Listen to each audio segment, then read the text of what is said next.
በህይወቴ ትልቁን ውሳኔ የምወስንበት ቀን ነው ብዬ አስባለሁ። ዛሬ የመጨረሻ ነገር ነው የማደርገው። ምክንያቱም ያለውን ነገር እውነት ተናግሬ ለእናንተ አሳውቄ ከሚዲያ መጥፋት ካለብኝ ወይም ደግሞ ምንም አይነት ነገር ከዛ ወገን ቢመጣብኝ መቋቋም እችላለሁ ብዬ ስላሰብኩ ነው ዛሬ ለእናንተ እውነታውን የምነግረው። እስካሁን እየሆነ ያለው ከዚህ በኋላም ደግሞ የሚፈጠሩትን ነገሮች አስቀድሜ ዛሬ ልነግራችሁ በዛ ነው የጠራኋችሁ።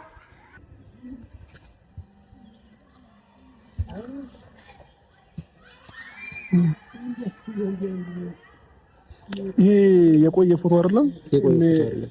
ሩታ ሜሮንና አይደለም ኤፍሬም ነው። ኤፍሬም ነው እኮ። የቆየ ፎቶ አይደለም? የቆየ ፎቶ አይደለም። ይሄው ማየት ይችላል። ራስ ገጽታቸው ምናምን ማየት ይችላል። ገጽታቸው ምናምን ማየት ይችላል። እሺ ያንን ፎቶ አንተ እንዴት ልታገኘው ቻልክ? እኮ ልነግርህ እኮ ነው። ይሄን ነገር ሲያደርጉ ለኔ አልተነገረኝም። ገባህ አይደል? እኔ ይሄኛውን ነገር አላወቅኩም ነበረ።